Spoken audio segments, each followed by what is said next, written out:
Right. I'm I'm back again. Shut everything down. Weird. I don't know. Hopefully it'll. Well, I'm not sharing anything this time. Not sharing the screen. Not playing a video. Maybe I'll do another reaction later. But this one here, just thought I'd jump on. I was going to take it on the end of the other. Um, what's the name? Bloody reaction video that I just did on We're a Joke, the New Zealand Defence Force, and Ron Mark talking with one of the New Zealand Herald ladies during the interview. Just finished that, but we're having, or I was having, some bloody technical difficulties with the screen freezing. So, anyway, figured I was going to answer these questions on the back end of that, but ending up doing a separate video. So I'll do this one now, which is, oh, actually, I'm just refreshed the comments in the YouTube studio, and I can see one from at Stephen-4722. This is just 2 minutes ago in regards to the recent live that I just did. The Defence Force is a joke. D Squadron has been shut down. Yep. The Queen's Alexandra Mounted Rifles has been merged with one of the infantry battalions. Yeah, I think it's with 1st Battalion. I think a while back I heard the infantry battalions couldn't even man 3 rifle companies each battalion. Yep. And that is sadly, bro, that's sadly still the case. That's what I was, yeah, I don't think I mentioned that specifically, but touched on or alluded to the battalion being, what did I say, a shadow um, of itself or of themselves. I can't speak for 2nd 1st Battalion 2-1, but I assume it's the same down there. Um, yeah, which is, it's pretty sad, as I've been made aware of it and as I know a little bit more about it. So yeah, cheers for stopping by, Steve, and adding in your comments there. Yeah, it is definitely sad. I need to change the title of that live video too. I'll do that after. Anyway, the questions that came through, all of these have come through from Solly, 1234 AWD2. He's a regular kind supporter of the channel.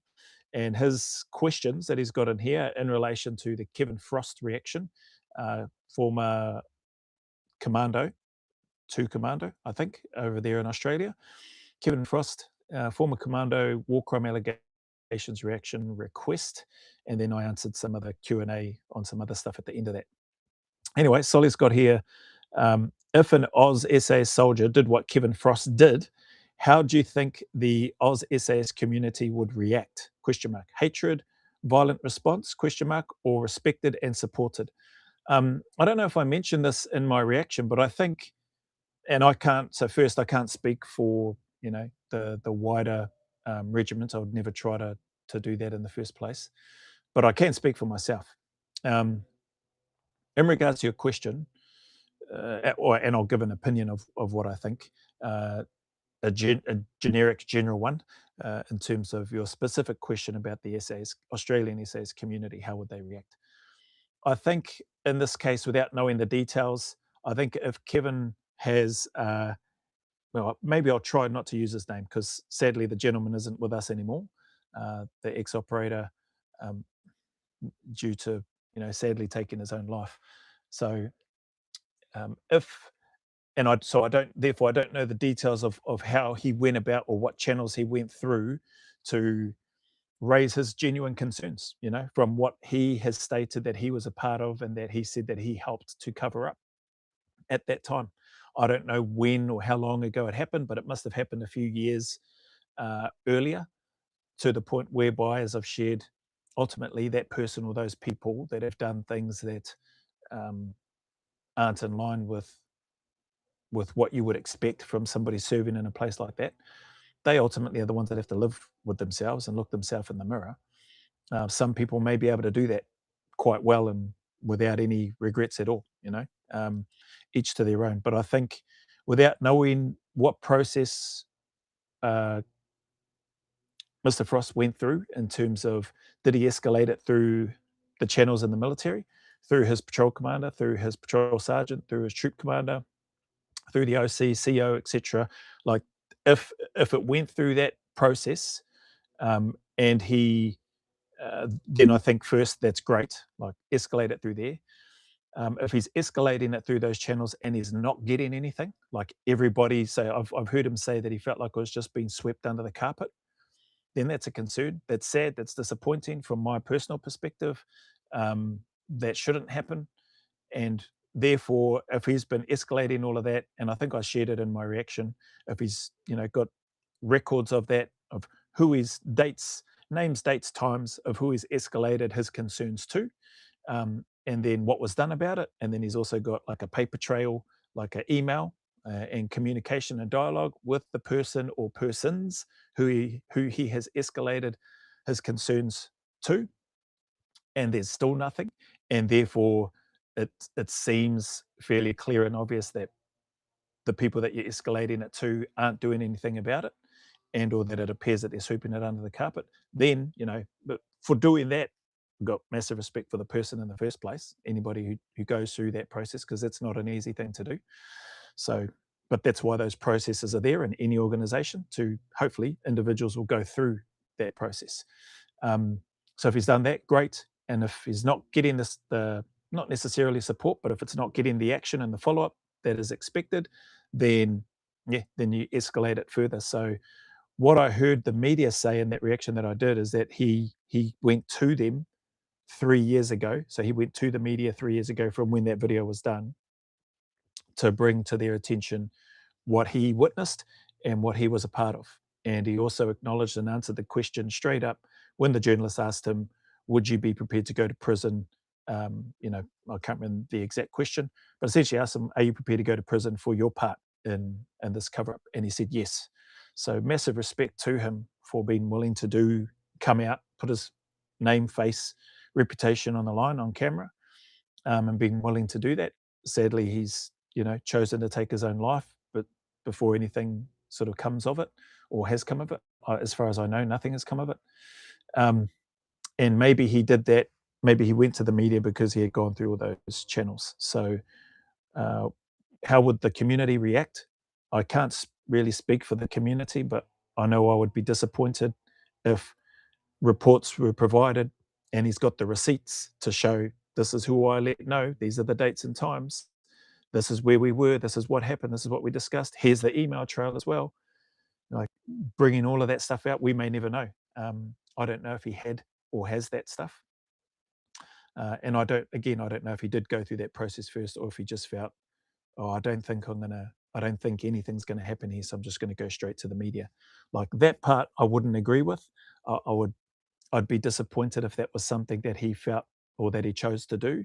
But again, um, I'm not the one in his shoes. Like, if he felt like, and I'm making assumptions here, I'm not saying that this is what happened, but if he felt like, based on his experience and the people that he was with, including the leaders, if he felt like he wasn't going to get the support or the follow up that he felt and believed that it needed or warranted, then who am I to blame him or be upset that he's gone straight to the media? I don't think that is the route to go straight to the media. I think the route is to persist and keep the receipts of all the follow up and the people that you're informing. And then, if you've, and what is an adequate amount of time? Like, I've shared, as soon as possible, like in the event that something bad is happening, or within 24, say 48 hours maximum, there's things should be raised and brought to the attention. So in terms of however long he may have allowed things to go by before raising it or bringing it to the attention of the media, I don't know. Like, I haven't seen anything or heard anything of um, who he tried to raise it to, or how long this had been sitting there prior to going to the media, other than the media saying in that video that 3 years ago he approached them and shared the information of what he believed to be at least an unlawful killing in at least one event that he was a part of, and that he acknowledged and said that he helped to cover up. So massive respect to him for that. Sad that he's not with us anymore to be able to, continue with seeing things through and providing the receipts, so to speak, the details. But yeah, that is what it is. Would there be hatred or violent response? Yeah, that's up to the individuals, eh? Like, and potentially, if it was directed towards, and if the incident or the event that he's talking about there may be from if there were people involved, potentially, uh, it's not outside the scope of possibility, put it that way. And then you've got here question mark all respected and supported. Yeah, it would depend on, like, if it's the person and other people that are involved in the alleged cover up, then I assume they wouldn't be very supportive, and they would have uh, quite a lot of anger and, dare I say, hatred, and maybe a willingness to do violence to somebody else. Who knows? Potentially. Then you might have the others that sit in the camp of, man, this guy's tried to do the right thing. He made a mistake at that time. He's owning up to it. This is what he's tried to do. He's got the receipts for all of that stuff. He's been pushing and pushing and pushing. He's given, a month, 2 months, 3 months, 6 months, whatever, however long time he's been trying to push for, and constantly nothing seems to be getting done. He's said enough is enough, and he's decided to go loud. And to go loud, he's gone to the media. That's what he's chosen to do. There would be people, I would suspect, that would respect him and would support him for that. So, yeah, that's my long-winded take on your first question, or questions within the question, Solly. So, next one you've got here: do the majority of Oz SAS think badly of Dusty Miller? And what did you think of him? I thought great that he's showing his face and that he's coming out. I can't remember because I know I did a reaction to his stuff and his video when it came out. I can't remember all the words that I said. I can't even remember what it was that he was talking about. A lot of the detail. I think some of the stuff, from memory, I don't recall Dusty Miller saying that he witnessed firsthand anybody being executed, or that he witnessed seeing a detainee being unlawfully murdered or executed once they had captured somebody. I think I recall him talking about he was providing medical treatment to somebody. That person was taken away. I think he said what happened to that person. Then I think he said the response he got was, "Oh yeah, he didn't make it. The guy didn't make it." Again, I don't know what follow-up Dusty Miller did. I can't recall if he spoke in that video about what follow-up he did. Is it part of the patrol report? Did he escalate it to other people, like the hierarchy, other patrol commanders or troop commander, SSM, troop commander, OC, etc.? Was it escalated? If so, has all of that stuff been captured? I didn't hear him speak about, or I don't recall him talking about in that interview, that he escalated it up through other leaders, and that it's, sort of similar to Kevin Frost potentially, and that due to not getting any action on it, like no follow-up was being done, that he felt, no, this is enough is enough. I need to do something about it. Again, I didn't hear him. I don't recall him saying that he did any of that. Again, it would be disappointed if he. It would be disappointing if he did that. And again, it was efforts were being made to just sweep it under the carpet and say nothing. I mean, again, that's what those processes and stuff are for. It's why the military touts and spouts on about courage, commitment, integrity, etc., etc. Whole bunch of values that that speak to people that want to go and join and serve anywhere within the military, not just within the SAS. So, do the majority think badly? Do the majority of the Oz SAS think badly of Dusty Miller? I don't know. There's not a lot that comes out of that I'm aware of that is coming out of guys from the regiment, and I think for obvious reasons. A number of people, they just don't want to get involved, more than likely. A number of people are likely still serving and therefore potentially can't get involved. Then you've got people that have been out for a while, likely don't really care, or not so much don't care, but don't aren't worried about any sort of backlash, is probably the easiest way to put it.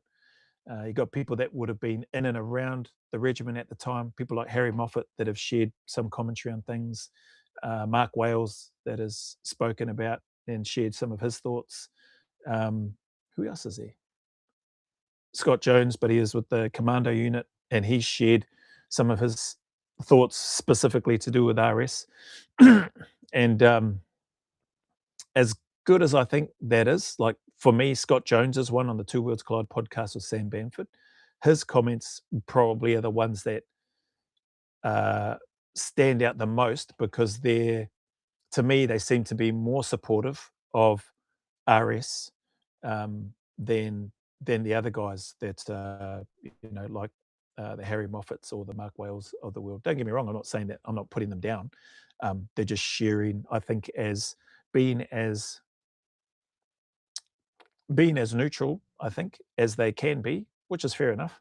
Um, because of wanting the process again, the trial, the evidence, all that sort of stuff to be presented and to allow the process to run its course. So that's what my take is when I listen to them speak. Coy, I think, is the word, being, not being too far one way or the other, just trying to play it as straight down the line as they can, um, which is fair enough. Like if they weren't involved in those things and if things weren't escalated or raised to them and if they weren't part of those patrols, like I personally can't expect them to delve into too much detail about what they've heard from this person or that person or another person, because then, potentially they're just adding more speculative fuel to the fire for everybody else to, you know, draw our non-evidence based conclusions on, me included. Um, so where are we? Do the majority of us? Yeah, I don't know what the majority of the unit thinks of Dusty Miller, and what did I think of him? I can't remember what I said about him actually. I'd have to watch or go see the reaction that I did, whereby I don't know if I answered that question specifically, but I think in that reaction I was talking more to the things of what I was hearing him talk about. Um, I think I may remember saying words to the effect of which was similar to other reactions in the BRS stuff around, because I think even Dusty Miller was saying it. It kept using the term they, and they thought, they felt that, and then which seems to be a common theme. But even though they and they thought and all that sort of stuff has been spouted around or touted around, it just kept coming back to RS, or the media brought it back to one single person or person of interest, in this case being RS. And so, you know, there must be more to it if these allegations are true. And if these things took place, you either escalated it during that time, which during the defamation case, apparently person 24 escalated it to his patrol commander, person 6, who had a strong disliking of RS, but he claims he wasn't told anything and he didn't escalate anything further up. So that's a huge um, controversy, if that's the right word, as far as I'm concerned. If you've got somebody that doesn't like somebody, you would think that they'd be chomping at the bit to take that piece of information of what's now been reported, the supposed execution at Whiskey 108, and that they would take that and escalate it and be pushing hard to get a result. But if that person who had a dislike in FireS claims that that didn't happen and he wasn't told anything, well, it's throws, from my perspective, it puts a big hole in the was it prosecution, in the prosecution's case that's coming after RS. But again, time will tell. Um, there's a bits and pieces and reenactments that I was listening to and trying to react off based on what I was heard from those two video links that were sent through. Um, yeah, what do I think of Dusty? I'd have to go back. I mean, credit to him for coming out speaking. I don't know the guy. I never served with the guy to have really an opinion of him. Um, would like to know what processes. I'd love to ask him some questions and find out, what did he do? So if he ever saw this and if he was open to having a conversation with me, I would love to ask him questions like, bro, when did you first start escalating this? So at the end of these patrols that you've described, what did you do back once you got back and the patrol debrief and wrap up? Who did you tell? What was discussed? Did you say anything? If you did, what did you say? Who did you say it to? If you didn't, why didn't you say anything? Um, and then when did you decide that you were going to, that you can't live with yourself anymore or whatever, and that you felt like you needed to come out and speak about it? And prior to that, did you raise this with your team, with the unit first, and go, hey, this is something that happened back whenever. I didn't raise it then because I was whatever, but I really need to get this off my chest now because of whatever. Like, I'd love to ask him those sort of questions. Um, maybe the media did ask him that, and maybe they chose not to show it. I don't know, because we just see the portions that the media want us to see and hear. So yeah, maybe he did all of that. Maybe he didn't. Um, yeah, so that's my take on that. And then you've got this last one here from Solly. Dusty Miller was in fear of being physically attacked, okay, slash killed by Australian SAS soldiers for whistleblowing. How valid is that? Well, I don't recall him saying that in the video that I reacted to. Maybe he did say it, and maybe I just can't remember it. If he did, I definitely don't remember it right now. But if that's what he's saying, like you've got here, how valid is that? I guess I would say he can't be that scared because he's just put his face and identity and everything on camera, on national television. Maybe that's part of the safety piece for him, that if he comes out, goes loud, his face and everything's in the media, that if he did disappear, that people, that it would cause speculation and more investigation or whatever be done into the regiment or whatever. I don't know. Um, if How valid is that? How long's a piece of string? Anything is possible in regards to if people are feeling threatened or scared, or like their freedoms or their reputation is on the line or whatever. Like, people can do some out the gate stuff. Like, it's just, you only need to go on the internet to have a look. Like, people could feel disrespected by a few words that somebody has said, and that could blow up into a massive scrap. It could blow up into a coward punch coming up from behind on someone and cracking, and they fall, crack their head, and sadly they die. Um, it may lead to somebody, to your question, who might feel, okay, I've been slighted by this guy. He's talking about me, and maybe they want to take plans or matters into their own hands and start, you know, doing a bloody SMEAC, um, some orders, and a full mission assessment or target assessment in terms of how they're going to go about doing something to somebody. Anything's possible. How valid is that? Yeah. How long's a piece of string? Depends on the individual. I would like to believe and say that, you know, that wouldn't happen. But the truth is, I don't know that wouldn't happen, for a whole variety of reasons, and some of those I've just tried to speak to. Um, yeah, that's my take on that first one, bro. And then you've got here, how easily could Australian SA soldiers kill and get away with murdering a whistleblower? Oh, man, the these questions are hearty. I'll put it that way, Solly. It's stuff that I've just, for me, it's not something that comes to mind or something that I've ever sat around and thought about, uh, taking the life of or murdering somebody else. Yeah, it's just not. People might think that's strange. They'll be like, "Oh, but you join the SAS knowing that you're going to potentially go into contact and have to take life." Yeah, that's completely different as far as I'm concerned. Like, you're going in to fight against other people that have had whatever training they've had, and they've got whatever intelligence they've got, and they've got weapons, and they are shooting back at you. This is completely different. This is talking about it, how you've got here, how easily could Australian SA soldiers kill and get away with murdering a whistleblower?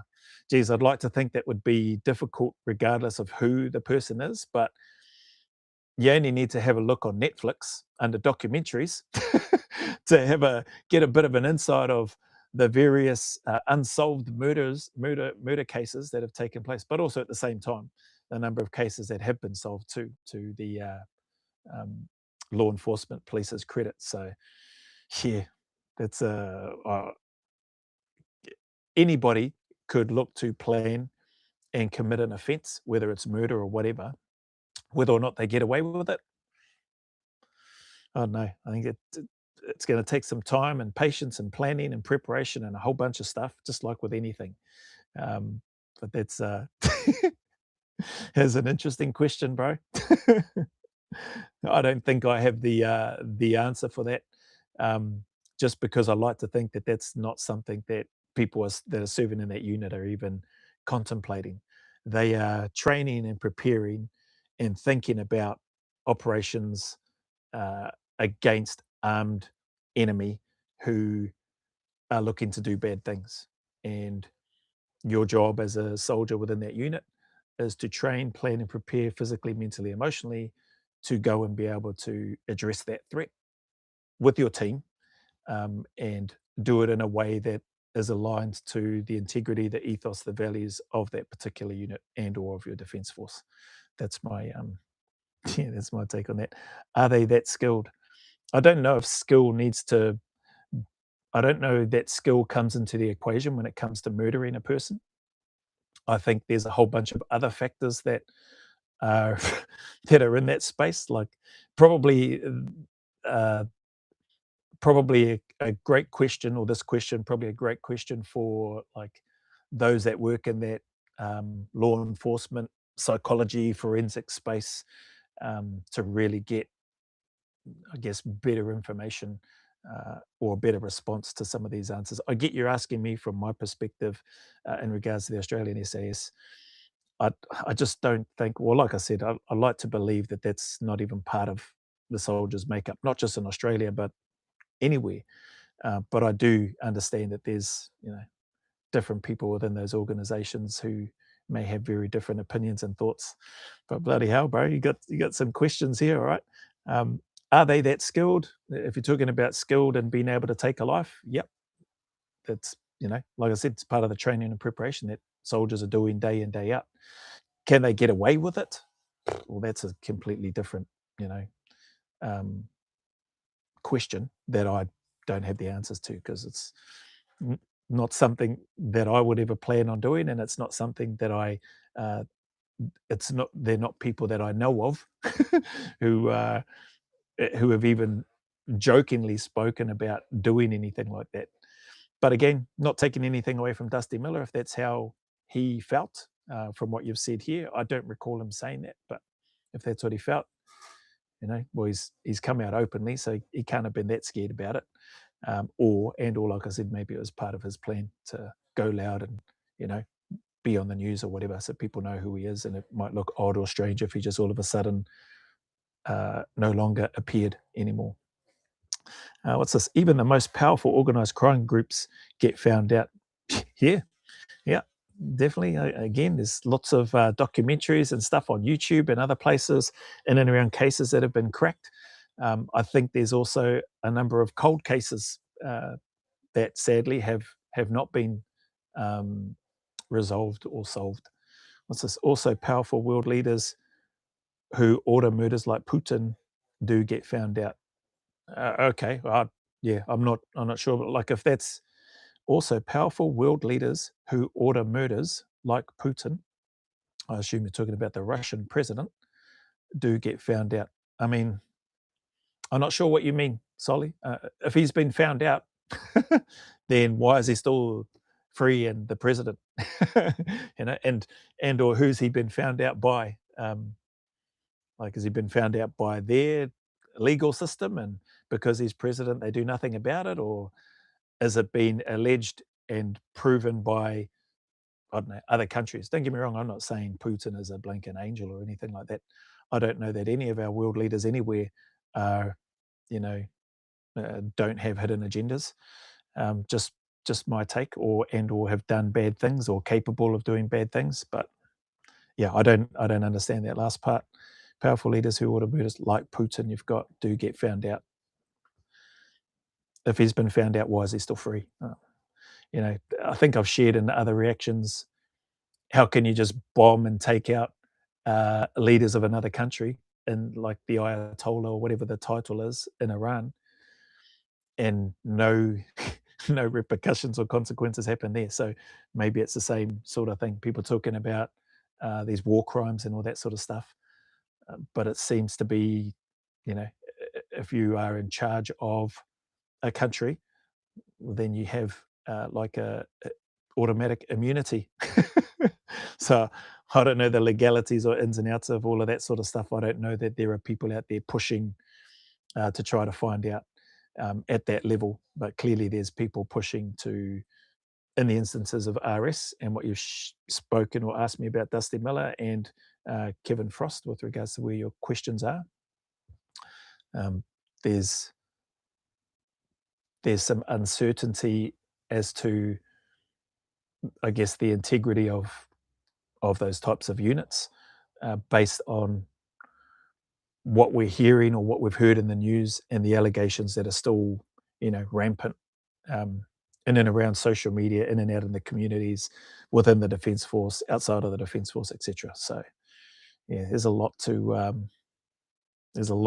all of this sort of stuff that I don't pretend to have the answers to, but I'll gladly sit and chit chat away and try to answer questions and give my take for what it's worth.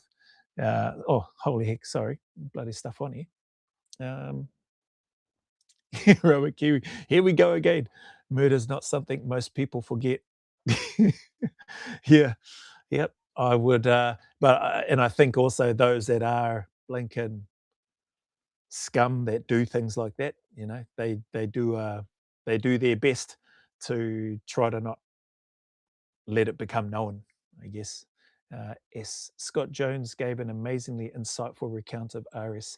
There are blokes still alive today because of RS. Yeah, and I think there's a couple of other people too that have shared the same words, Sari. Um, a lot of people are alive today because of RS's actions on that day. And those words have always stuck with me. And then you see some of the footage of uh, at Tizak, I believe, where I think he's carrying the officer on his shoulders walking out. I had not seen that photo until this year when people posted it up. Um, that's after what he had already done. Just yeah, amazing, and leveraged his experience as mentor for combat leadership. Awesome. Yeah, 100%. I agree with that. Robert Kiwi, no greater compliment for a combat soldier. Bringing the boys back is the second most important part of the job. Yeah, depending on who you speak to, leaders and that sort of stuff, will say, the mission is first. And, that's drummed into us like pretty much from day dot. But when you're out on the ground, at least in my experience and my take and where my thoughts were, um, for me, my priority was, that the boys are all right, and the mission was second, and that's how I felt about it anyway. Didn't mean that it wasn't important. Like they're both highly important, um, but yeah. And then context dependent, depending on at what stage and what was on the line, etc. This, that, and the other. But I think most people like myself would much rather, you know, if as long as the other lads get back and the mission is achieved, if it came down to yourself or one of the boys and something had to give in order to achieve the mission, then I think any one of the guys, including myself, would say, well, then it's me that has to go. The other guys keep trucking on and the mission gets achieved rather than, oh, well, one of the lads goes, I'll crack on and then we'll achieve the mission. Hopefully that makes sense. Just for me, that's the type of environment that it felt like. It felt like that because I believe that that's what it was like. And for me personally, that's where my headspace was with regards to if anything, when you're out there working and um, things get hard, you want your mates to be all right. Uh, and I think that's a good thing. There you go. Dusty didn't raise it. The soldier he is accusing was a much feared sergeant, according to him. Oh, okay. So he didn't raise it. Cheers for that, Christian. The soldier he is accusing was a much feared sergeant, according to him. Okay, well, I mean, maybe he doesn't want to raise it to that sergeant. Do you mean that he didn't raise? So he didn't raise it anywhere internally within the unit. He just went straight to, went loud, went straight to the media. If that's the case, like that's pretty poor. Like even if you, easy for me to sit in my bloody armchair and bloody make comments and well after and not having been in that situation. Excuse me. Thankfully, by the way. But if you don't want to raise it with that sergeant or with with that team, then you would think, or I would have thought that you'd go and raise it with the troop sergeant who has a bit of standoff. So the troop sergeant oversees each of the troops in your sorry, each of the patrols within your troop. So seeing the troop sergeant, you got the troop commander, so the officer, the captain. You've got the SSM, so the squadron sergeant major, who oversees the squadron at a WO2 level, um, warrant officer class 2. You've got the OC. Again, like if the fear is that they're all good mates with this particular sergeant, this patrol commander, well then yeah, that does make it more challenging, but it doesn't make it any more relevant or applicable to raise it, to bring it up, to have it documented, to have it recorded, to have it noted, whatever the case may be. Um, with that group of people, go loud within your troop, go loud within your squadron, go loud within the military context and setting, and go, hey, this is what happened. Um, this is wrong. Like whatever the you know he needed to get off his chest. I don't think that sitting here in my armchair, my ivory tower, I don't think it's acceptable or gives a pass to sit back and go, "Well, he was a highly respected, highly feared person in the regiment or in my troop and my squadron in the regiment. Didn't feel like I could speak to anybody, so I just went straight to the media." You're doing a disservice, I feel, by not giving the unit that you are a part of and the team members that you serve with an opportunity to at least hear it out. Like, I don't think you're going to disappear from the regiment and people not notice or ask questions or step in or whatever. Like, I just, yeah. Again, anything's possible, but I think that's pretty like far fetched with some of that stuff, or for any of that stuff. So where am I going with it? Like you should raise it. Persons should raise it. It's like that old saying, like no such thing as a dumb question or a stupid question. And then they flow on is typically can guarantee that if you're thinking of it, there's probably at least 1 or 5 or 10 other people that are thinking the same thing. So that's drummed into everybody, whether you're in the military or not. Like that sort of mindset, those sort of sayings. Now they may just be blanket generic catchphrases, which may not be true at all. But I know personally, I've been in lots of situations whereby I've either been the one that's asked the question, and other people have gone, yeah, yeah, I was going to ask the same thing. Or I've also been on the other side of things where other people have asked a question, and then I've been the one that's gone, put up my hand after or immediately and said, I was just about to ask the same thing. So I'm sure we've all been there. So if there's one person that's feeling like this is off, if it looks off, sounds off, um, if there's one person that's feeling that way, then I could probably almost guarantee that there's going to be another person or other people that feel exactly the same. And more often than not, it takes one person to take the lead to step into that uncomfortable space and lead it and say whatever it is that they feel that they need to say. And I can't help but feel that maybe that might have been one of the situations whereby this person or Dusty Miller could have, potentially looked to try to not put it to the test, but do something. Like if you feel this strongly about it, do something about it there and then, was as close a time as you can to when the event happened, and then continue doing that until you get some results, or that there's action taking place and follow up that you feel is valid to address the concerns that have been raised. And then, as long as you got all those receipts, and if there is nothing happening, then by all means, man, you've done what you can. You've given the regiment a chance. You've given the ADF a chance. Here's your receipts for it in terms of what you've done and who you've spoken to and when you've spoken to them, who else was present, the communications in terms of what was discussed, in terms of the follow up, etc. And nothing's happened. So, all right, bug years, I've given you a chance. I've also said in our communications, like, something needs to happen, because if nothing happens, then my next step is I'm going to whatever, I'm gonna go loud. Um, yeah, but again, easy for me to stay sitting here, in hindsight and looking at and having time to read the questions and, uh, have a bit of a think about what I think, should and shouldn't happen or should have happened, but maybe didn't happen, or making assumptions. Um, Much feared according to him. Yeah, Robert Q. SAS never want people dead. They either are or they're not. Sure as heck don't advise the event before or after. Yeah, soldiers are warriors, not killers. No fun if they're not shooting back.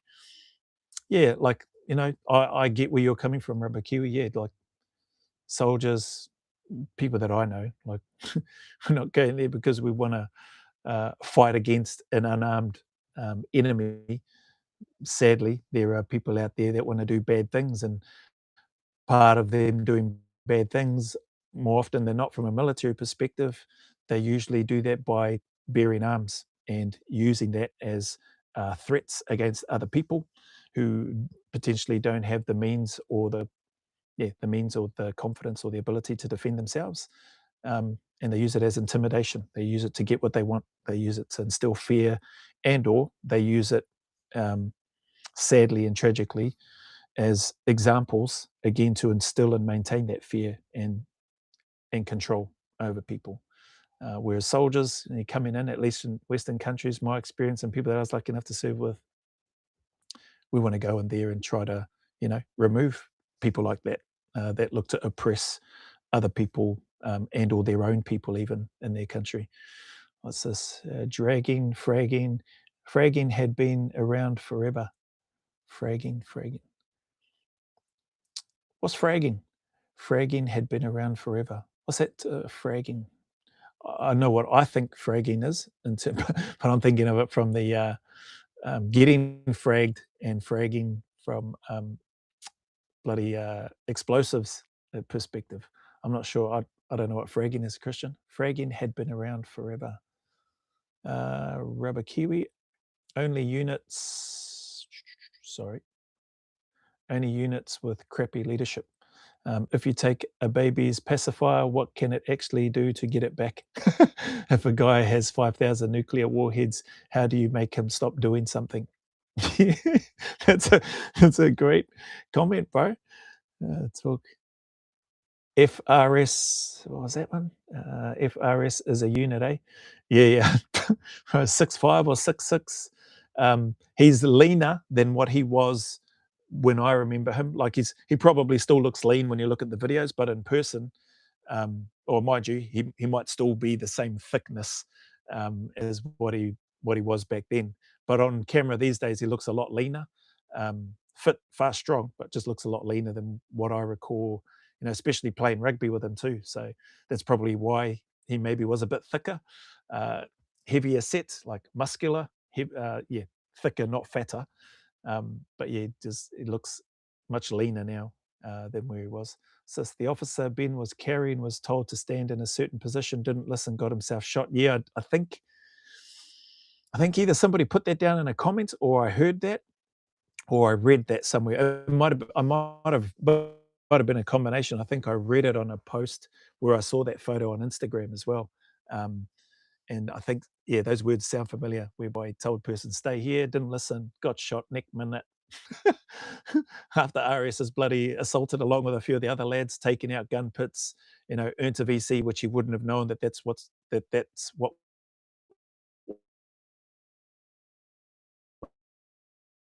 was going to happen. He's then going to come back in a direction. Bloody hell. Uh, Still in the right. You'd have to break that down for me. What's PR? So yeah, clearly I don't. PDRs. Where's it? Where are we? PDRs. Christian Dusty told a few mates what he says happened straight away, but didn't raise it with superior people. Okay, well then, good that he's told his mates. Like, then the group of them, because now you got some support, for want of a better term. You've got some support. You've told some of the other guys, hey, you escalated up. I also told trooper so and so and trooper so and whoever else, okay, all these come together. Like, I just think that's, give the unit a chance, give the lads a chance. Like I said, if you've seen that, you probably aren't the only one that's seeing, feeling, and hearing what you're hearing. More importantly, feeling what you're feeling. So yeah, escalate it. Remember, Kiwi, no such thing as a dumb question. Plenty of dumb ways to die because you didn't ask a question. Yeah, I have maybe a slightly different view of that at times because, yeah, I've touted that as well. No such thing as a dumb question. Just make sure you ask it. The only dumb question is a question not asked. A lot of truth also to your comment about lots of dumb ways to die because people didn't ask a question or because you potentially don't ask a question. But yeah, you do get, some people that, in my opinion, do ask some dumb questions at times, frustrating questions and annoying questions. Um, and they, what's the words I'm looking for? Uh, but because I suppose the common statements and thought is around no such thing as a dumb question. There's a bit of, I don't know if protection is the right word, but there's a bit of a shield there for if and when somebody does ask. Um, in my opinion, at times there may be, and there are, and have been some dumb questions that get asked. Not necessarily on operations, just things in general. Doesn't have to be from a military perspective or context. But I'm pretty sure if we think back, we've likely all been in situations where you've been sitting there and I go, anybody got any questions? And then old mate puts up his hand and asks a question. And then as soon as they ask the question, your eyes and everybody else's eyes just go, "Ugh, bloody hell, what's it? Oh, bro, we just want to go home, bro." Like, what's the point? That's the dumbest question I've ever heard. Like, there have been times where I felt like that, and I know people that have felt the same. So yeah, but we do express that statement. No such thing as a dumb question. Says Jeffrey Dawson. Sorry, but sure you are an elite soldier. Those who just do the jobs, who those who just do the jobs the military wants. At times, I wanted to just say this is BS, but I eventually just left due to zero teamwork. Sorry, bro. It was sorry, but sure you are an elite soldier. That's the first part, then full stop. Those who just do the jobs the military wants, comma, at times I wanted to just say this is BS, full stop. But I eventually just left due to zero teamwork. Jeffrey Dawson, bro, I don't understand what you what you're asking. Uh, are you asking if I served in the military as the first part, and then you've got those who just do the jobs the military wants? At times, I wanted to just say this is BS. Is that now talking about you as a soldier, or were you a soldier? But I eventually just left due to zero teamwork. So it sounds like you were in the military, but then left because you didn't like it, or due to zero teamwork. So okay, cool. Thanks for stopping by and dropping that comment. And if I've misinterpreted it, or if you've got another question, maybe I'll get to it as I scroll down. AWOL Stew, no such thing as dumb question, just dumb answers. Haven't heard that for a long time, Joe. Yeah, yeah, well, I do both. I can ask dumb questions and I can give dumb answers. I know a few people that can do the same as well. Rubber Kiwi soldiers ethos, better me than you. If there must be a fight, let me be the one to fight it. Yeah, yeah, I think, not I think. I like the way you've summed that up there. Christian, fragging is killing members of your own team. Oh, okay. Yeah, well, I'd never heard that term before. Fragging is killing members of your own team. Um, yeah, that's news to me. Thanks for letting me know, Christian. I've not heard that term before.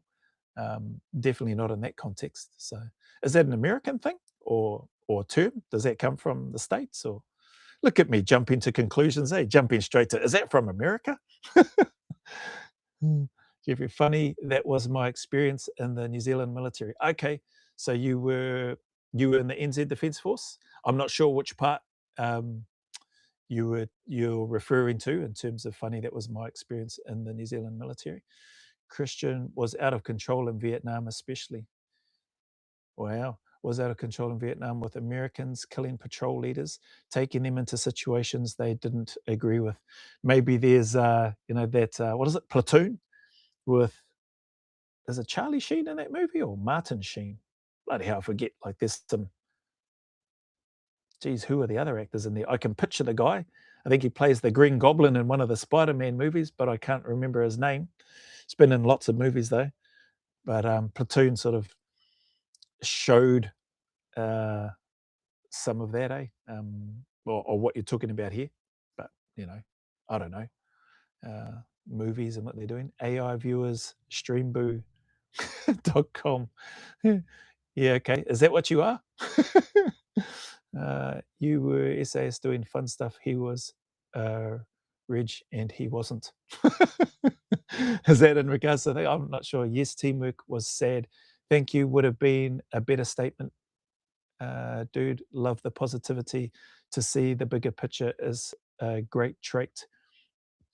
This is from Jeffrey again. Jeffrey Dawson. Yes, teamwork was sad. Okay, you had sad experience of teamwork in your time in the military, I'm guessing. Think you would have been a better statement, dude. What's that for? I think it would have been a better statement. Love the positivity. To see the bigger picture is a great trait. Okay. Cheers. Thanks, Jeffrey Dawson. If that's towards me, I'm not sure. Yeah. Anyway, appreciate you, spending time here, man, and engaging, putting comments in. What do I got here? AWOL, don't say sorry. Just don't do it again, all right? The look on people's faces is gold. Always trying to cheer people up, breaking the ice, sharing some love is okay. What's this? What a racist fella, far out. Who knew? Is that what the R in SSR stands for? Learn something every day. Was that my comment when I said, is that an American term? Yeah, that does sound pretty racist, eh? Like, look at me straight away jump into conclusions. The fragging term. I've not heard, put it this way, I've never heard fragging until today, in that context. I've never heard it said in NZ or in the Australian Defence Force. So, yeah, I don't know where that has come from. Let's go, bro. 17. Have you done any commentary on Ben Roberts-Smith? Yeah, bro, I've done heaps. Whole bunch of lives, even recently. Did the reactions to the ABC documentaries of that twat Dick McKenzie.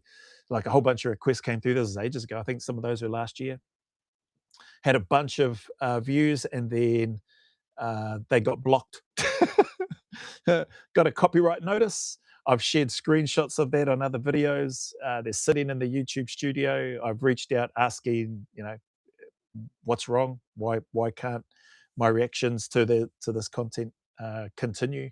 No response. So yeah, I've definitely done a lot of reactions to this stuff with regards to RS. Hey, well, there's no I in team, but there's me. What's this? But the is a me in team. But there is a me in team. Leave those poor special needs kids alone. Oh, it's hard to find. Oh, okay. Yeah, crap, eh?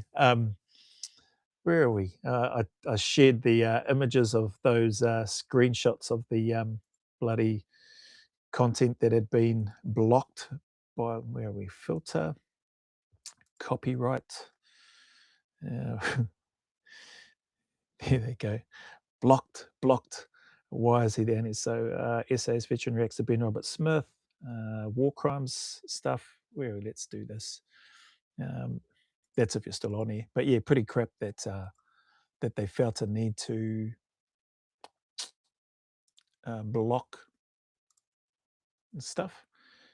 So that should be showing up there. You should be able to see my little mouse moving around. I don't need to view details. Blocked. Ineligible. Received notifications. doesn't allow me to make them public again. Yeah, it is what it is. I don't really care. It had a few views. Oh, is this going to slide for me? A few thousand views in terms of here. People that were looking at it, and then it just got shut down. Yeah, look at that, way back last year. So it is what it is. I don't really care these days. But yeah, I get asked that question a fair bit. Have you reacted to any RS stuff? Then I did some other live reactions to stuff on RS, which then also got copyright notices, and they blocked those as well. So as you saw, if I had scrolled up, there's a whole bunch of stuff on here that's been blocked on my channel. But yeah, hey, the channel is still alive. They haven't shut it down, but clearly they have a lot of ability or power to be able to just shut down and block whatever they feel like blocking. Joe, I forgot to send you the other link. Yeah, where Ben is on the stand. We'll send today. It's interesting. He details Tizak on the stand and is then cross-examined. We'll send. Okay, cool. Send through, bro. I'm still waiting for that other link that you said where is it person 35 says, can you read it again? The statement whereby the lawyer said, you believe this to be talking about me, didn't you? That's why you liked it or whatever. Yeah, that was a hard case when I heard it the first time. I would have loved to have heard the part where he's been questioned, where he says, can you read it again? That would have been crack up. Did you ever do time with the CT team? Yep. Yeah. So you rotate through doing the counter-terror stuff. It's awesome time. I still didn't get a response. Sorry if I missed it, what PDRs were. Wherever that question was. Or I don't even know if I got the right letters that were said. Hey Joe, did some Pup Johnson episodes get taken down before you stopped? I think those Pup Johnson ones, yeah, no, they didn't get taken down.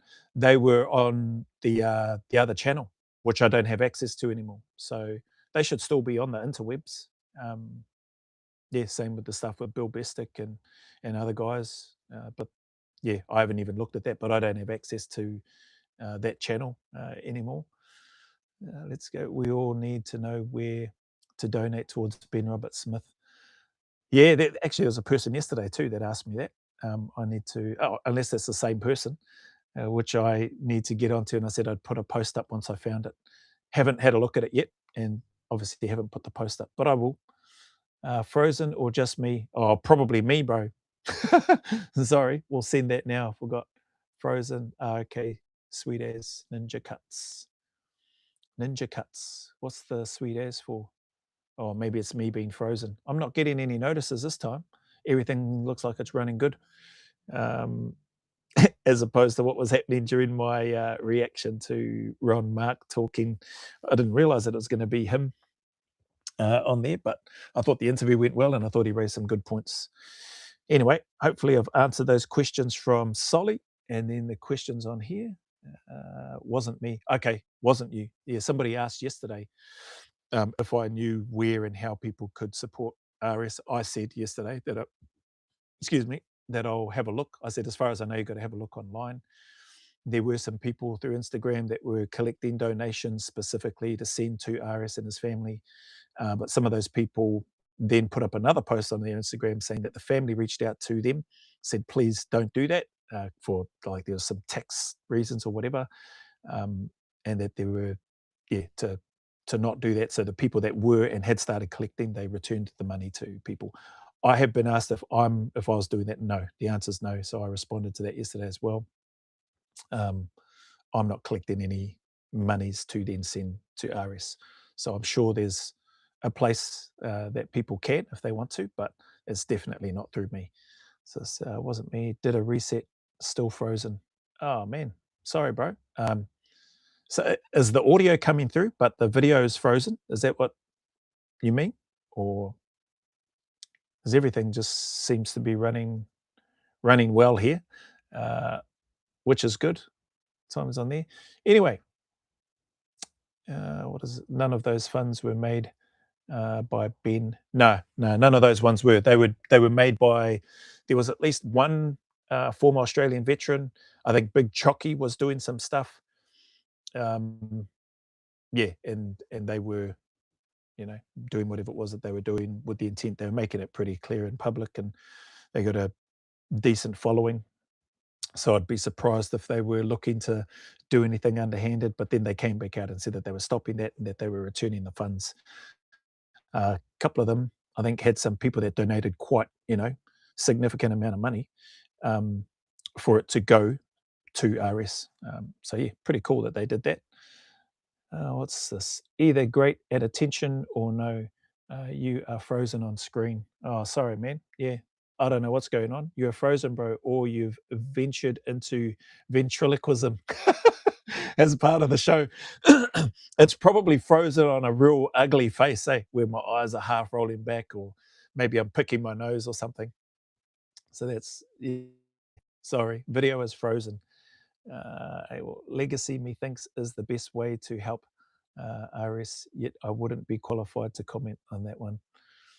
Yeah, I mean, you know, all of us, including me, have got our opinions. I've openly shared in various reactions in terms of what my position is and my opinion of RS. Apologies that the video isn't working. Let me try this refresh. This will probably going to reset the whole thing and probably lose the, yeah, it says reload site. May not be saved. Changes that you may not be saved. I'll try it anyway. Let's see.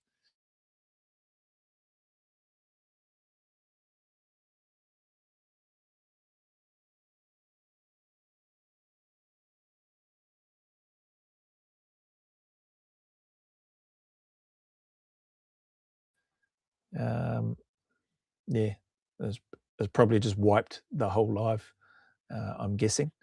So maybe it made it worse. Maybe it made it not only frozen but muted as well. May not be a bad thing for some people. Some people probably prefer that I was muted. Where are we? Did that come back up? Oh no, that's, well, the timing's still ticking from where it left off from when I hit refresh. So not sure. Frozen, frozen, frozen. Oh well, I tried. What's happening to RS is really bad. That's come through. So yeah, still some comments and stuff like that. No, you fixed it. Oh, did I? Okay. Anyway, I'll do one of these ones and pick my nose and then it'll freeze again. Okay, cool. If it's fixed. Uh, fixed. Sweet as now. Okay, you're back. Uh, yeah, well, I know what to do then. I hit refresh. Even though the warning come up said may not be saved, it seemed like it still survived. So comms are good now. Jeffrey Dawson. Cheers, everyone. To Joe's one live, one porno face. Holy heck. Hope not, eh? You buggers better not have screenshotted my frozen face on there and then go bloody plastering it up on your social medias. Yeah, probably be turned into a meme or something somewhere, you bloody buggers. Um, yeah, I think that's it. I answered the questions that came through. Let me just check. I don't think there's any new questions on here. Dave, no, that's not a question. He's just one of the kind supporters. Dave, Kiwi Dave, New Zealand Blades and Bullets. Cool to see his channel growing. He's just put a comment on the Trust Yourself video that I did just from this morning's little session. What's this? Definitely pick your nose. Yeah, no, because then you'll definitely take a screenshot of that one. Let's go, Pro 17. What's that? No homo. Oh, bloody no good, that one. Yeah, crack up. Frozen poo kind of face. Yeah. Oh, no, that's the last one on there. Crack up. Good to see you, Joe. Christian, off the train, my son and his mate now. Off the off the train, my son and his mate now.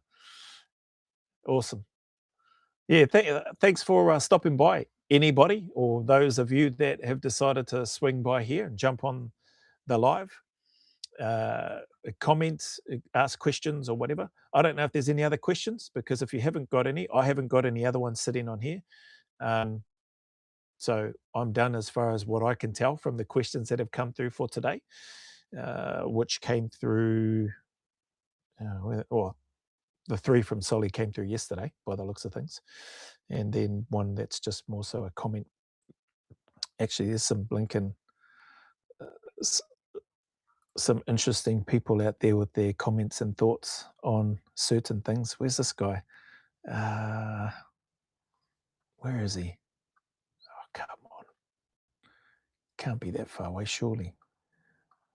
Not his. Here we go. Seriously, 9876, 2 days ago. What's he got here? Let's ensure that all Kiwis that served in the IDF are interrogated as suspected war criminals and tried. Full stop. No exceptions. Full stop. No one deserves to live next door to a child killer. Full stop. And then like a shocked face, 3 emojis. There are 39 New Zealanders who have served as lone soldiers or foreign passport holders in the Israeli Defense Forces, IDF in brackets, plus an additional 11 who are listed as reserves. Stop. Justice is coming. And then shocked faces again with his 3 little emojis. That was the one I just replied to and just put, okay. Like, I don't have any other answers for you. Whoever the 39 plus the 11 are that you know of, yeah, whatever, bro. Each to their own. But yeah, you get some funny people out there. I just leave his comments on there. Which one did he comment that on? He commented on the reintegration follow-up Q&A questions, and yeah, decided to come in with that. Fair enough. Woman in front line, yeah or nah? My take on that, I've been asked that a bit. I did a video on that a while ago. Is I'd prefer not to have women on the front line. I don't know, and I don't think that it makes combat roles any better. Um, but at the same time, I've also shared that if those females that really have a burning desire to want to go be on the front line, if they can meet all the requirements and nothing has been modified or adapted or changed to suit the biological makeup of somebody else, um, that the standard is just the same and they meet that standard and they're able to consistently meet that standard and they're able to do the job, then more power to them if that's what they want to do. But the the male side of me from a husband, father, protective mindset or um, thought process in and around that. That side of me would prefer that females didn't go into those roles, or that they didn't feel like they had to. But those females that 100% want to, and they're bloody all in, and they're hearty as, and they can meet the standard, you know, good on them. Go for it if that's what they want to do. But yeah, that's my take. Cheers for the question, bro. Let's go, bro. 17. Terrible question. Let's go, bro. Okay, Jeffrey doesn't like the question, but each to their own. Interesting comments, like your mate Spearsy, Russian bot accounts. Let's go, bro. Thumbs up.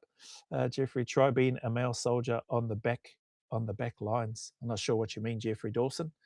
Try being a male soldier on the back lines. Do you mean a male soldier that's like on rare details? That's part of the limp, lame, and lazy crew? I'm not sure. Try being a male soldier on the back lines. Let's go, bro. Have you ever met any of those hearty women? Personally, no. I haven't met any. Personally, I haven't met a female that wanted wholeheartedly to serve in a combat role on the front line or in infantry, and 2, I haven't met personally a female that's gone through and uh, passed or met all the requirements for that role. Like during my time, even in the New Zealand Army, women in infantry wasn't a thing. I think whilst I was still in the Australian Defence Force at the time, that became a thing here in NZ at least, and obviously it is in Australia now as well. But it just wasn't. We did go on exercise. When we were on exercise, we did have a female that was attached to our infantry section. She didn't do very well at all. Like she really struggled um, out in the cold, out in the Waiuru Desert, with the carrying of the weight, with the assaults, with the tasks that needed to happen, with the digging in, with the round the clock work, with sentry, etc., everything else. And I am not sure why the female was tasked to come out where we were, um, but she was put with my section. I was just like a junior baggy. I think I was on the gun for that section, and she struggled. So the rest of us just, picked up the weight, carried her gear most of the time. Um, she she didn't need to do century.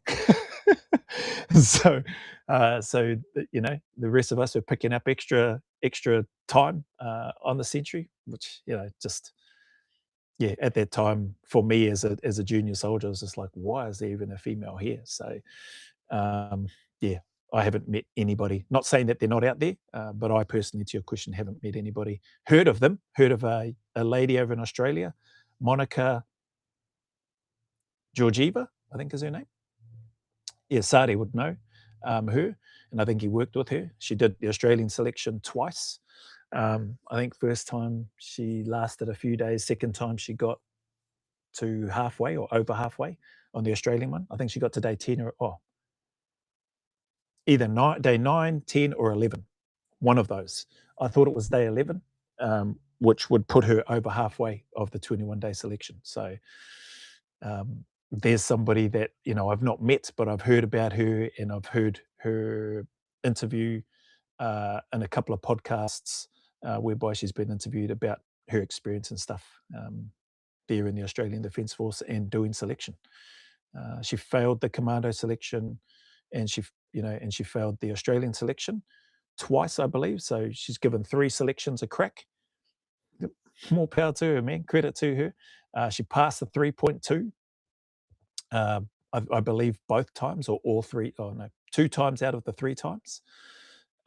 Whereas a lot of a lot of men fail the 3.2, and that's like on the first day. So you fail that, then you're not progressing any further onto the selection. So credit to her for getting several days in on both attempts of the Australian SAS selection.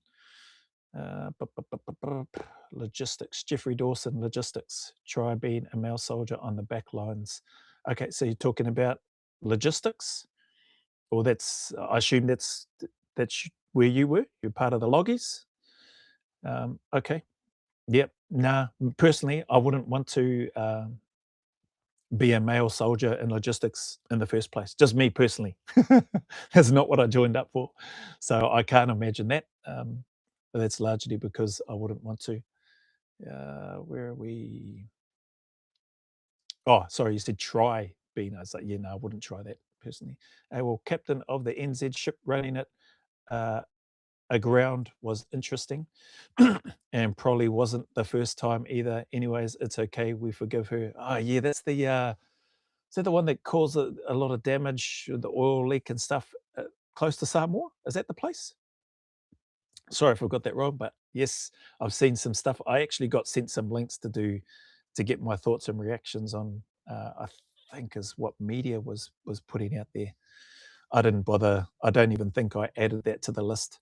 Um, I don't even know if I replied to the people that sent that through actually, which is rude, eh? So apologies to those that sent through the link. Um, but I haven't looked at it. I haven't considered doing a reaction to it, even though people have sent it.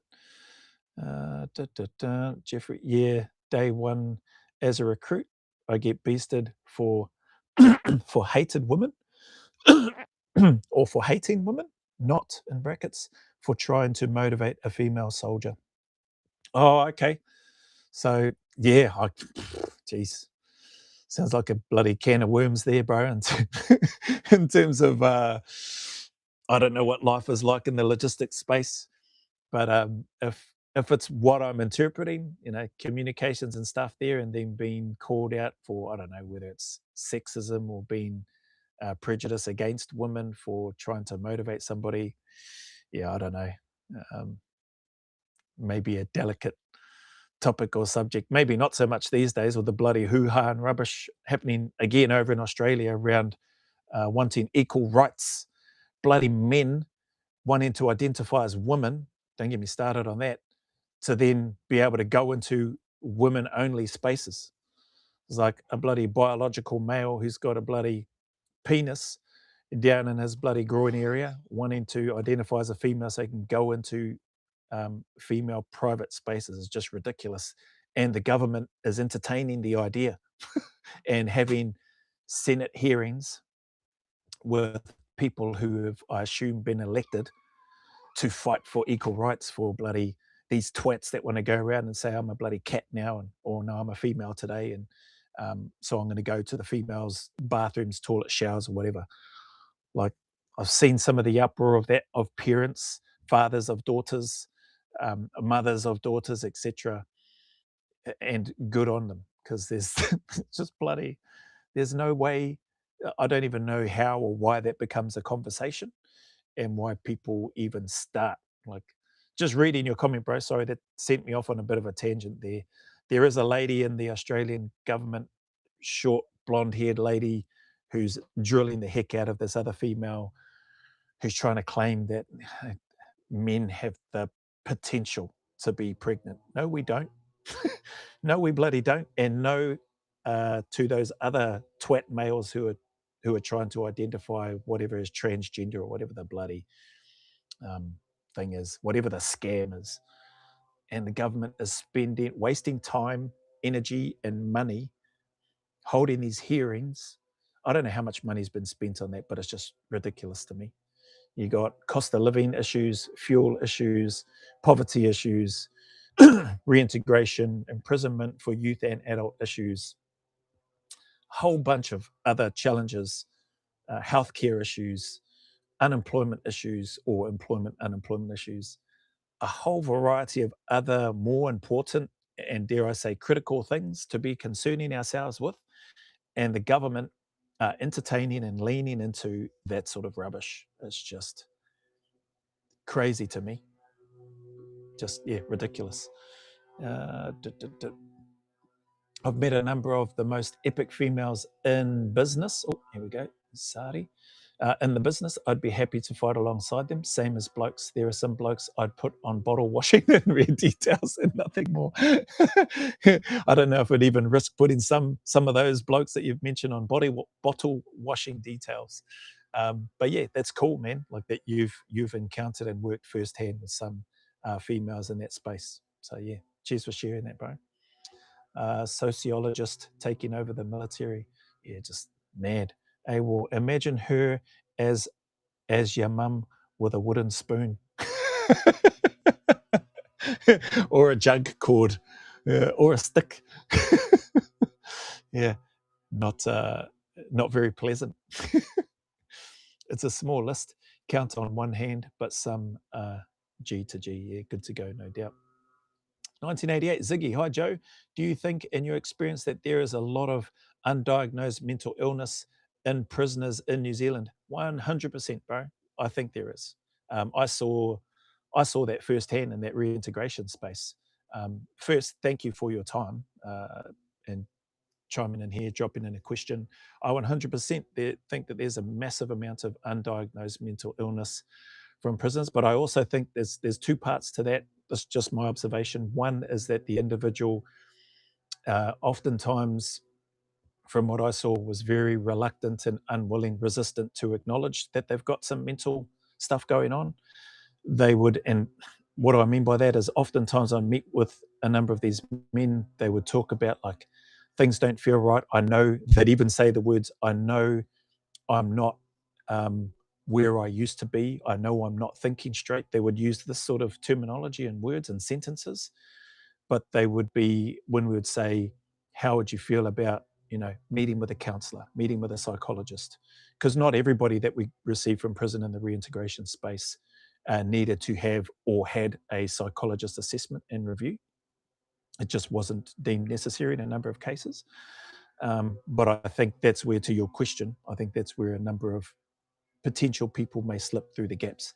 The second part, so the first part is the individual, the onus on them, and the second part is, in the same breath, is the resources and the ability to get people into meetings. So people are wanting to go, people are open to having the conversations, but those that provide the service are just have a massive backlog of clients of bookings. I'll give you an example. Here in the healthcare system, and at least here in Wellington, um, extremely difficult to get in, booked in with any GP. Like there must be it's an exaggeration, but near on a bazillion local GPs just in my area here in Porirua in Wellington. And by that, I mean there's probably easily double digits and more of local GPs, medical facilities.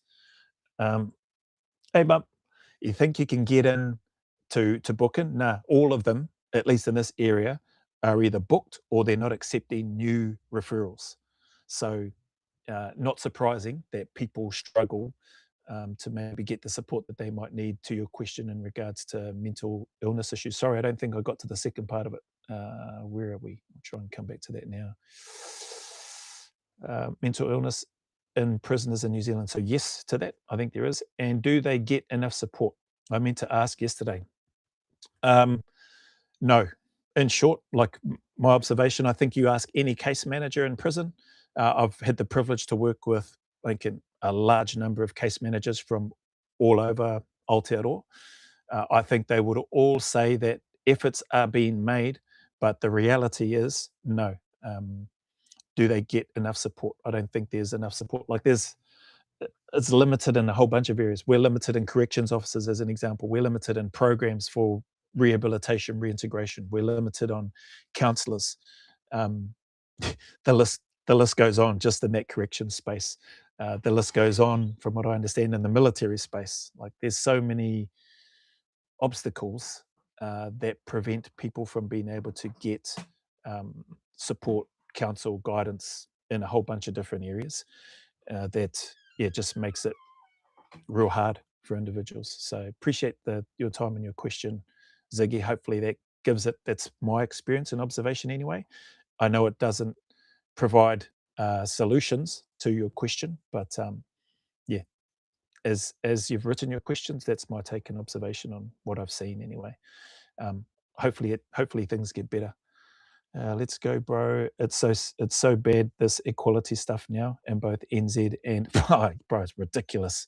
It really you can go down a rabbit hole and get really quite upset. Actually, I have a bit more empathy and understanding now as to how and why and when I see Sam Bamford on Two Worlds Collide podcast become very animated, and the changes in his voice, the elevation and pitch and volume and all that sort of stuff when he's speaking about stuff, because A, he cares deeply about his country in Australia.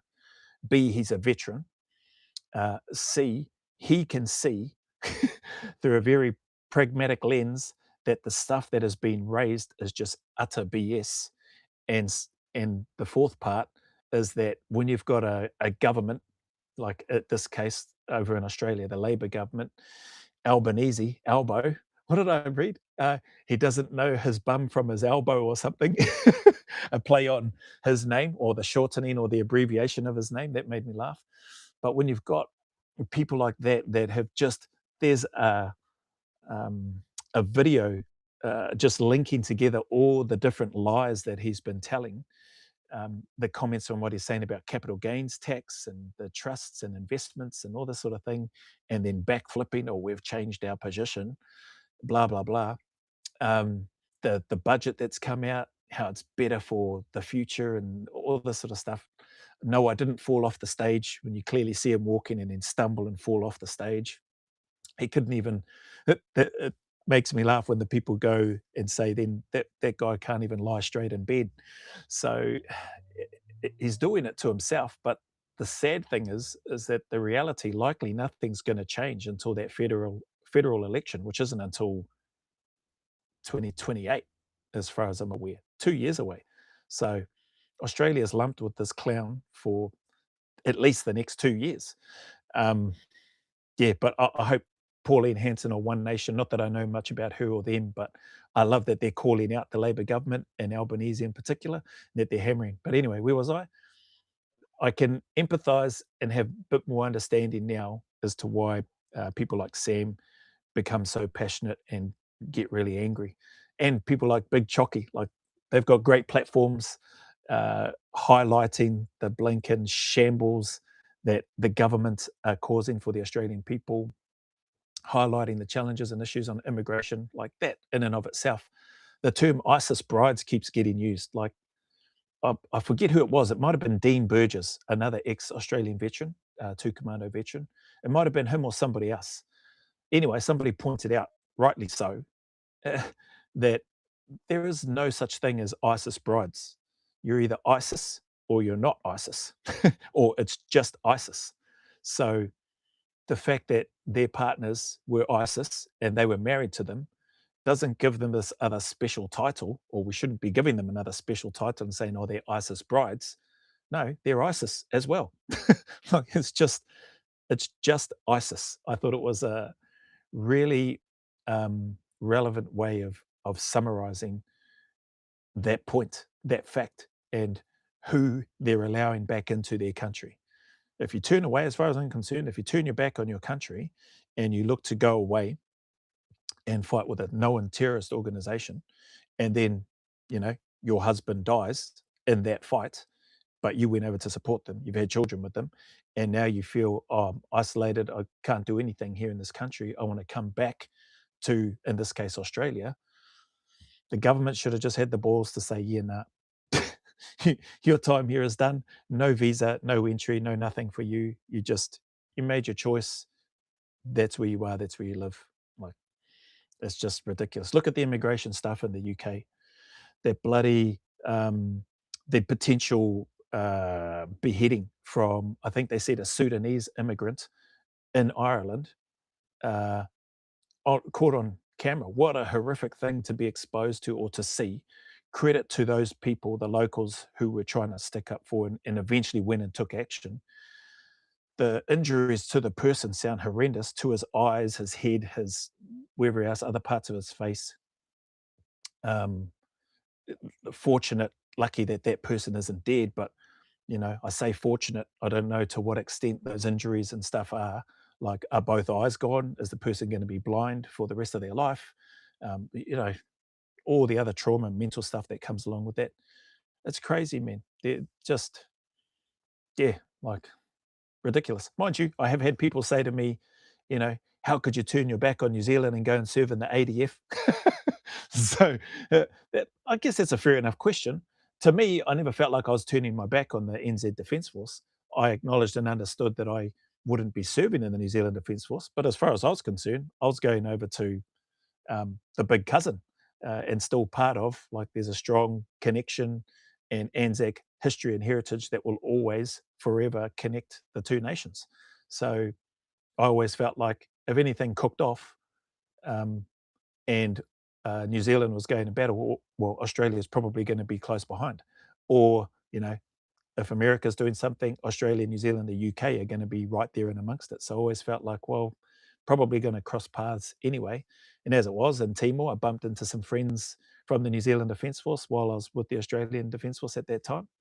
Didn't bump into any in Iraq, didn't bump into any of the Kiwis. That's a question that I'd been asked, but, you know, right or wrong, that's how I looked at it. The other thing was, I always knew that I was going to come back to NZ, not necessarily come back to the New Zealand Defence Force, but I was always going to come back home to New Zealand. So, you know, this is where I was born and raised. This is the country that I love.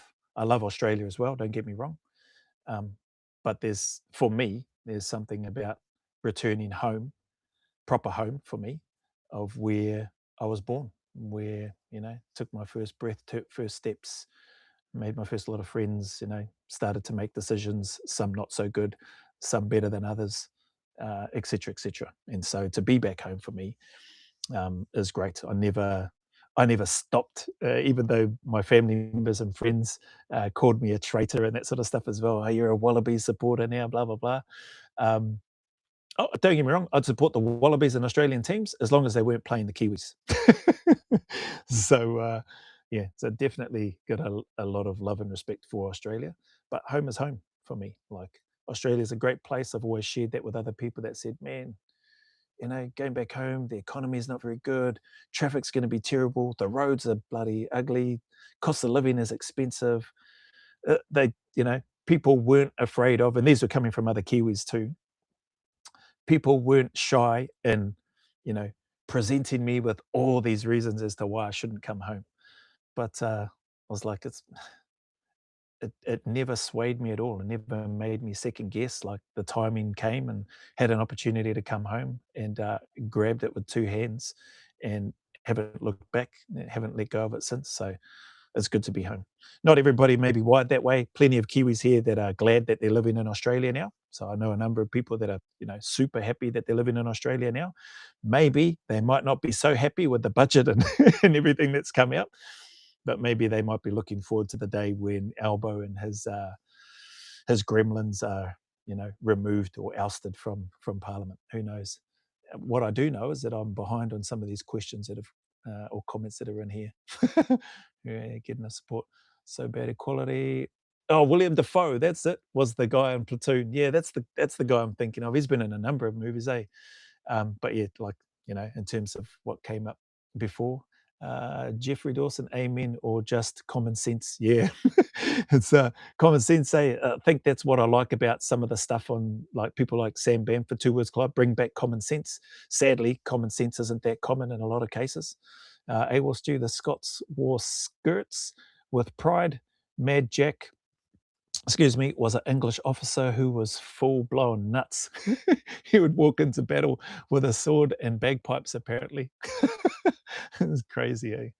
Let's go. Mental illness is a chemical imbalance. Okay. Chemical imbalance, strong psychiatric care and drugs can help psychiatric illness. But if you're a little depressed or just a rat bag, it can make it worse.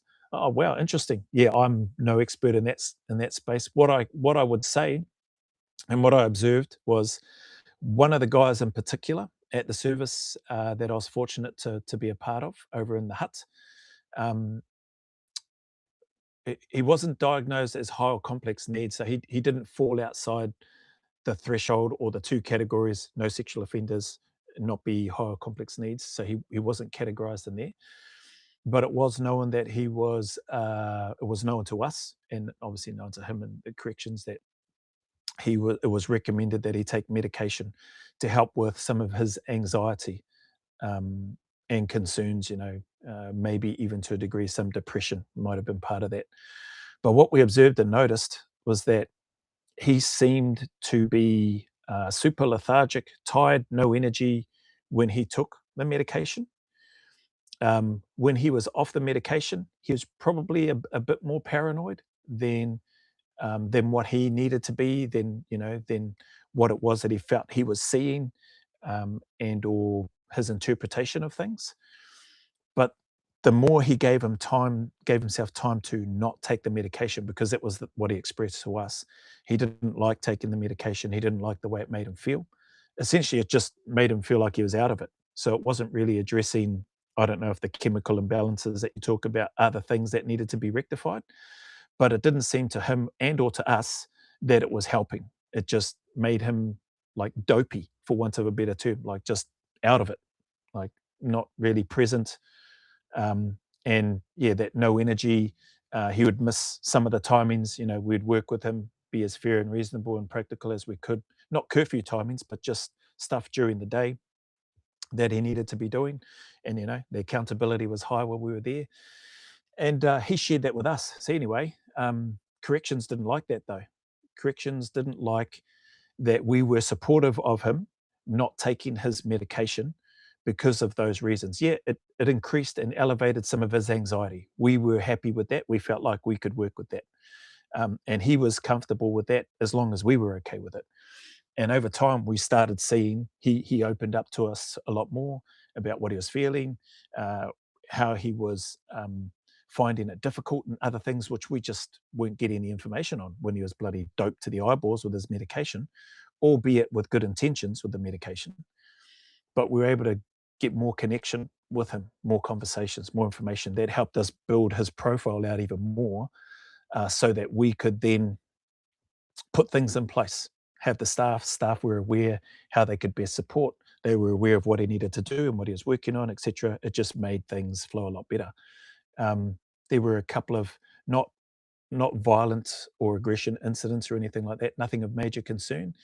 He just had some regular requests of the evening, early hours in the morning, because he was worried about people because of the crime that he had committed. So he was serving a life sentence.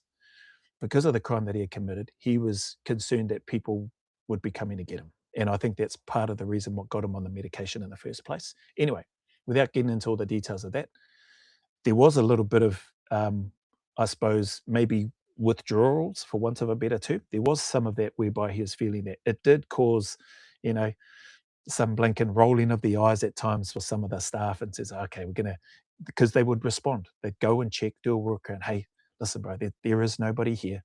Nobody's on site. The cameras and that are here. Just relax. The noise that you're hearing is probably just the wind or something. But yeah, nobody's here. Nobody's coming to hurt you, blah, blah, blah. A lot of reassurance, and that takes some time. Well, anyway, as things would happen over 2-3 weeks, that started to die down. We were able to set out some specific rules and plan and structure things, and just some, you know, we're working with you. We need you to work with us here. Here's what we're doing. This is what we need you to do. Made it real clear and simple without going into all the details, laid it out, sat down with him multiple times. He read through it. We explained it. He asked questions. We answered them. He felt really comfortable, and we were set. Like 2-3 weeks went by of sticking to the agreement of what we had, and staff were all on board. The other men were on board. He was on board, more importantly, and all of that just started to fade away. Anyway, sadly, bloody probation officer, um, wasn't happy with that, and ultimately uh, they escalated a recall. With There was no issue, nothing reported from our side.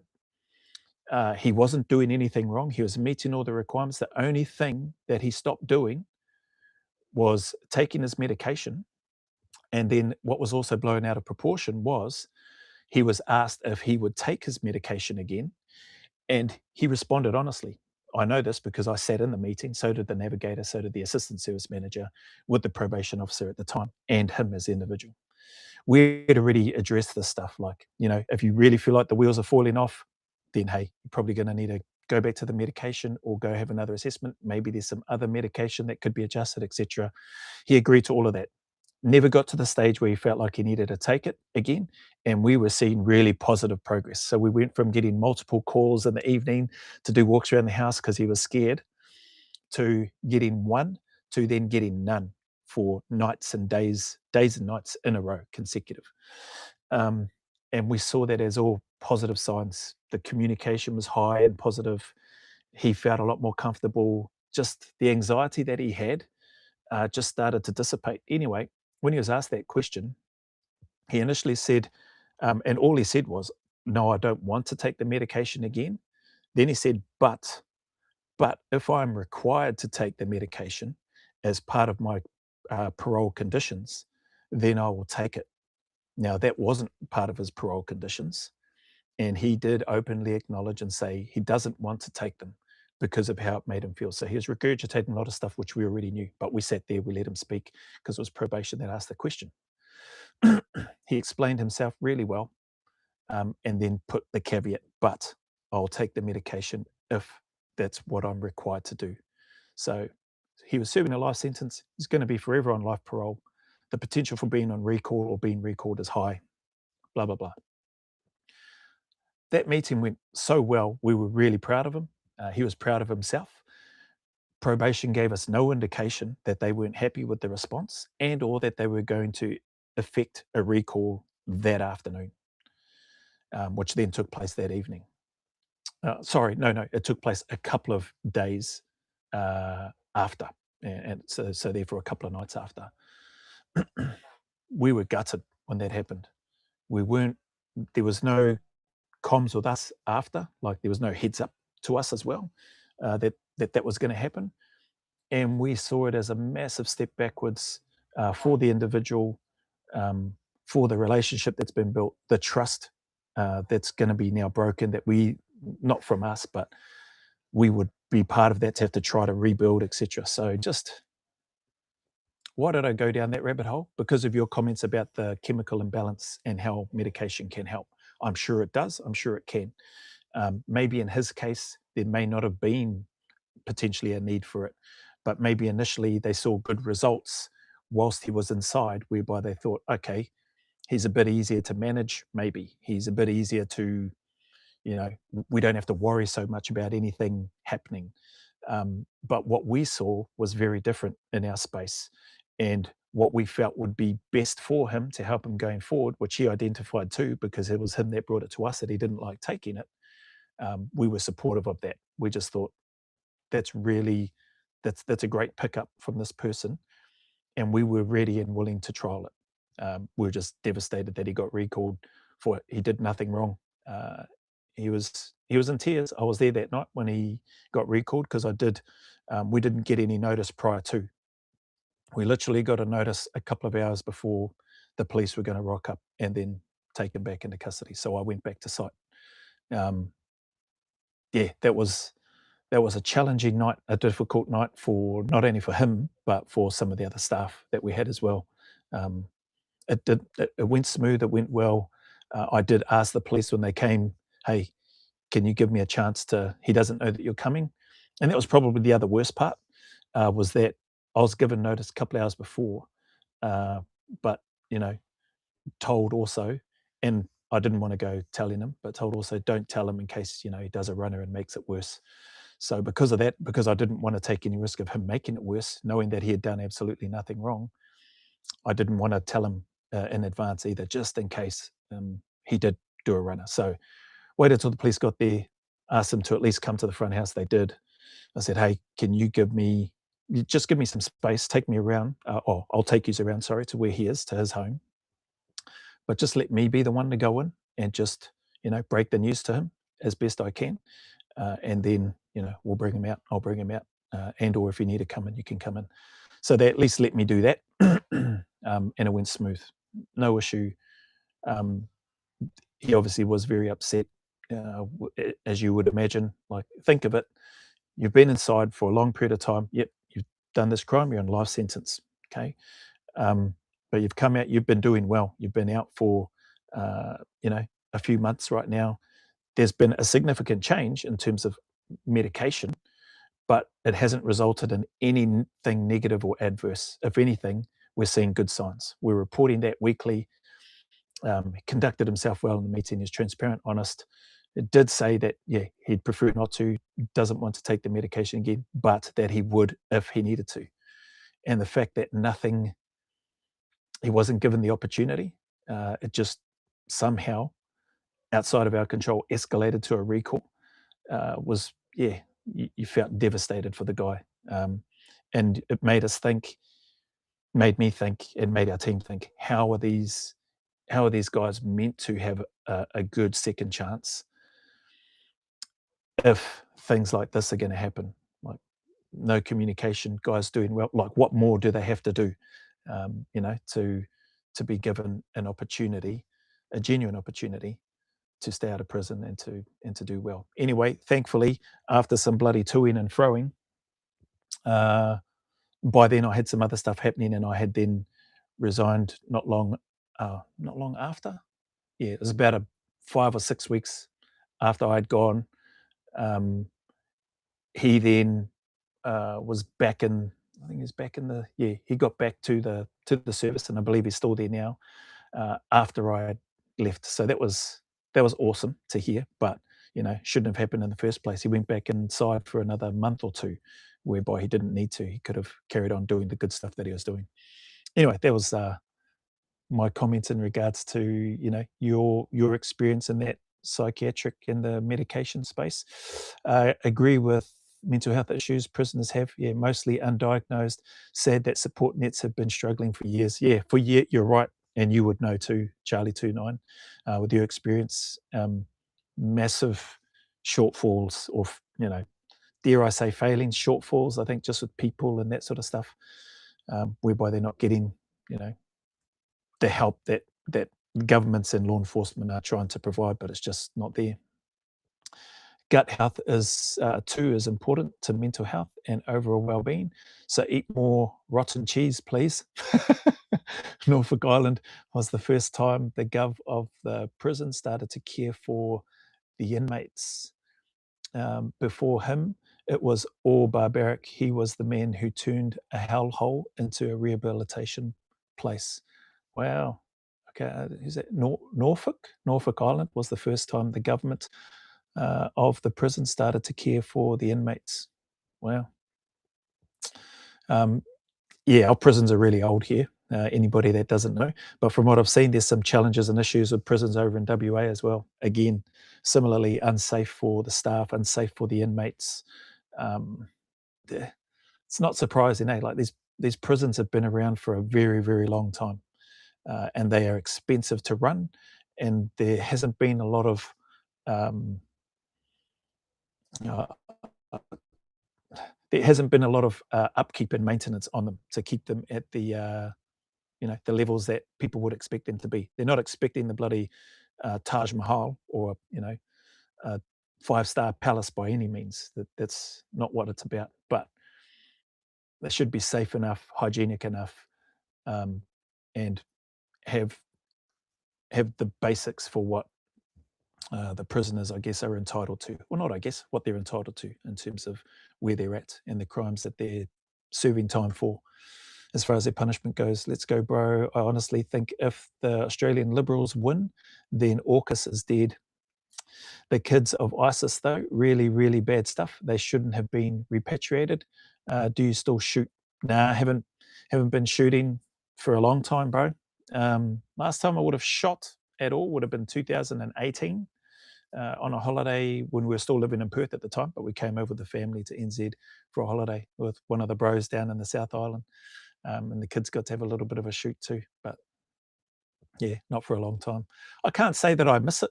Um, I'd like to shoot, like, don't get me wrong. If it was as easy and as if it was as easy as it is in like the States or whatever to go to places and get on the ranges and shoot, I'd probably do it.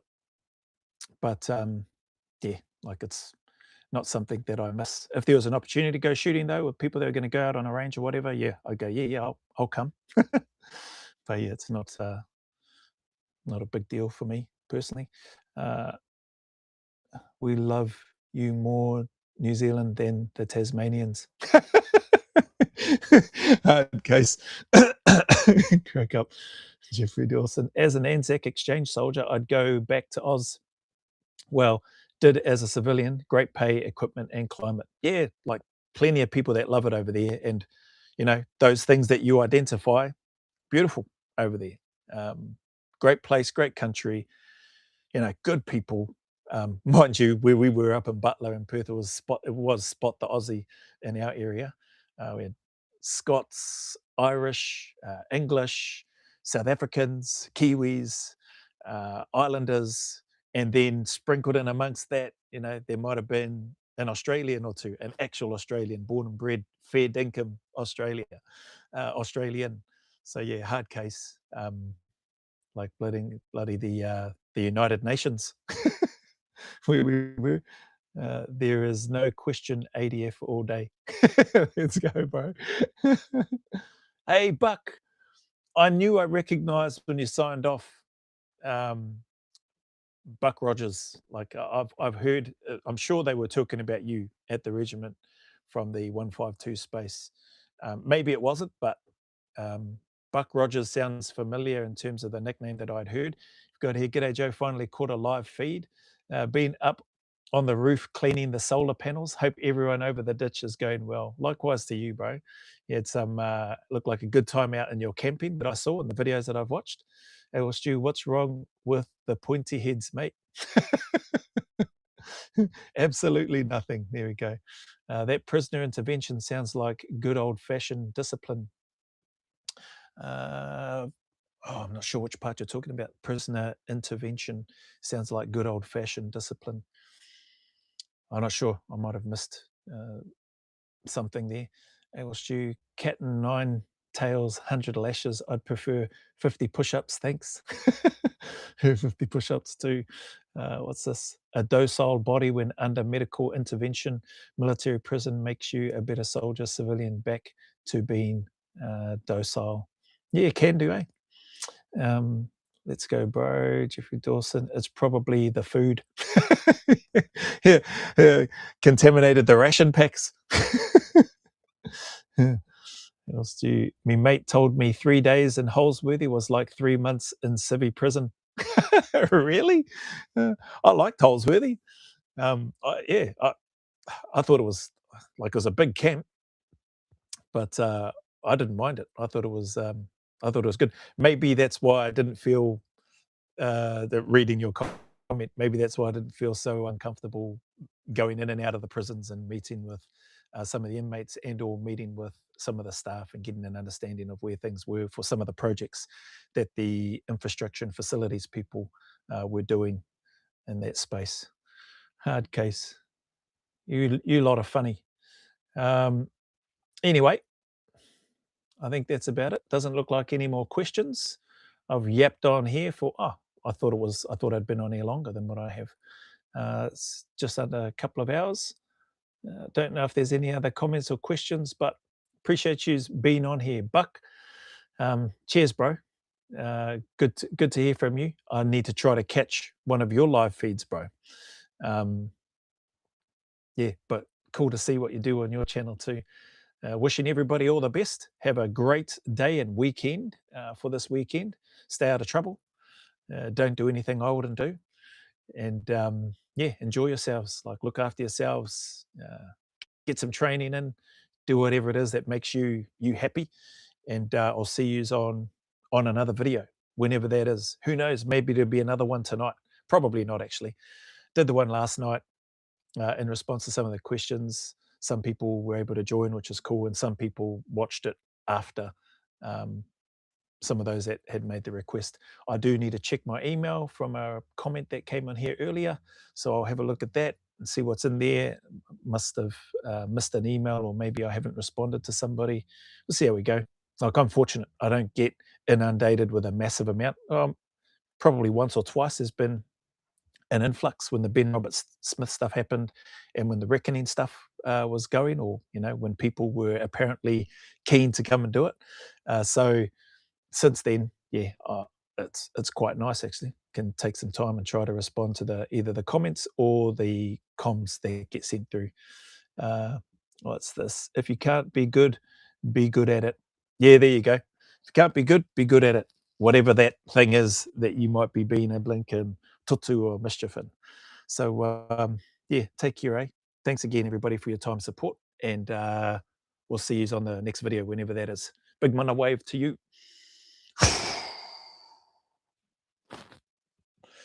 Up the waz. All right, ka kits, peeps.